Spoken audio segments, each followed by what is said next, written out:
सभी को नमस्कार। एक बार पुनः स्वागत है आपका हमारे YouTube चैनल पर। तो डियर स्टूडेंट, इस वीडियो में हम अध्यापन करने वाले हैं क्लास 10th की जो राजनीति विज्ञान के पाठ्य पुस्तक के लोकतांत्रिक राजनीति भाग 2, इसके अध्याय संख्या 1 सत्ता की साझेदारी। इस पाठ का संपूर्ण सॉल्यूशन इस वीडियो के माध्यम से हम करेंगे, यानी कि इस पाठ्य पुस्तक के जितने भी प्रश्न उत्तर हैं सभी प्रश्न उत्तरों का सॉल्यूशन इस वीडियो में हम करेंगे। तो प्रिय विद्यार्थियों, देखते हैं सबसे पहले 1 नंबर प्रश्न है जो आधुनिक लोकतांत्रिक व्यवस्थाओं में सत्ता की साझेदारी के अलग अलग तरीके क्या हैं, इनमें से प्रत्येक का एक उदाहरण भी दें। तो यहाँ पर इस प्रश्न का उत्तर है आधुनिक लोकतांत्रिक व्यवस्थाओं में सत्ता की साझेदारी के अलग अलग तरीके होते हैं। जैसे ध्यान रखना यहाँ पर पॉइंट के माध्यम से सबसे पहला 1 नंबर है सत्ता का क्षैतिज विभाजन, यानी कि विधायिका, कार्यपालिका और न्यायपालिका के बीच जो सत्ता की साझेदारी, मतलब सभी भी अपने अपने मतलब कार्यों में अपने अपने क्षेत्रों में कार्य करते हैं। नेक्स्ट, इसके उदाहरण के तौर पर भारत की व्यवस्था। अब इसका जो 2 नंबर पॉइंट है विभिन्न सामाजिक समूह के बीच भी सत्ता का जो है वितरण होता है। उदाहरण के लिए बेल्जियम की सामुदायिक सरकार। नेक्स्ट है 3 नंबर पॉइंट सत्ता का संघीय विभाजन। उसका उदाहरण के तौर पर है भारत में 2 तरह की सरकारों के बीच सत्ता का बंटवारा किया जाता है, जैसे केंद्र की सरकार और दूसरी है राज्य की सरकार। नेक्स्ट 4 नंबर प्रश्न है दबाव समूह के बीच सत्ता का बंटवारा। उदाहरण के लिए जैसे छात्र संगठन, धार्मिक समूह, अखिल भारतीय ट्रेड यूनियन और व्यापारिक समूह, ये दबाव समूह है कुछ, इनके बीच में भी सत्ता का बंटवारा। अब आगे है प्रश्न संख्या जो है 2, देखते हैं। भारतीय संदर्भ में सत्ता की साझे हिस्सेदारी का एक उदाहरण देते हुए इसका एक युक्तिपरक और नैतिक उदाहरण कारण बताइए। तो इस प्रश्न का उत्तर है सबसे पहला है युक्तिपरक कारण। तो सत्ता का बंटवारा होना बहुत जरूरी है। सत्ता की हिस्सेदारी में जब हर किसी को भाग लेने का मौका मिलता है, इसके चलते विभिन्न सामाजिक समूहों के बीच संघर्ष का भय बहुत कम रहता है। नेक्स्ट आगे नैतिक कारण। इसका जो है सत्ता की साझेदारी के लोकतंत्र की भावना का इजाफा होता है। लोकतांत्रिक व्यवस्था में आम नागरिक महत्वपूर्ण भूमिका निभाते हैं। भारत देश में सभी नागरिकों को पूरा हक है कि वह सरकार की नीतियों और निर्णयों का खुलकर जो बोल सकते हैं।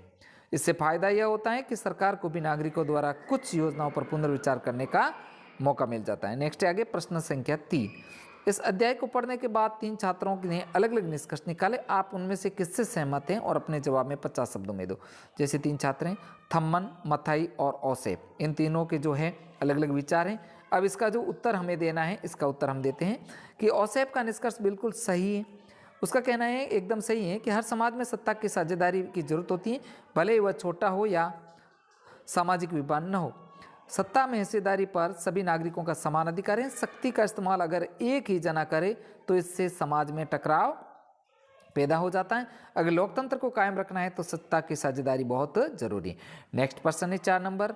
यहाँ पर प्रश्न दे रखा है, इसका उत्तर हम देखते हैं क्योंकि प्रश्न काफ़ी बड़ा है, इस प्रश्न को आपको पढ़ना है। अब इसका उत्तर हम देखते हैं यहाँ पर 4 नंबर प्रश्न का जो है कि ब्रुसेल्स के पास शहर के स्कूलों में फ्रेंच बोलने पर प्रतिबंध लगाने का मर्चटेम के मेयर का कदम अनुचित है।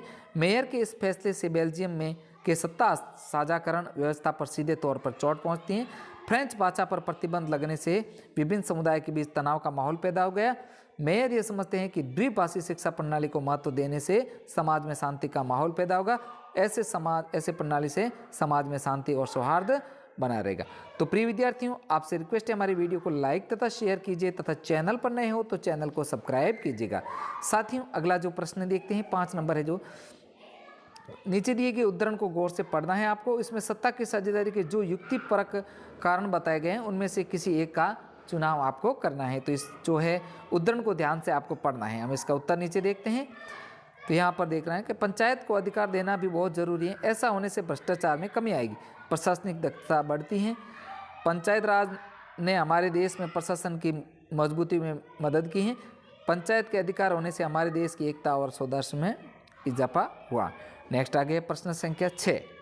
सत्ता के बंटवारे के पक्ष और विपक्ष में कई तरह के तर्क दिए जाते हैं। इनमें से जो तर्क सत्ता के बंटवारे के पक्ष में है उनकी पहचान करें और नीचे दिए गए कोड से अपने उत्तर का चुनाव करें।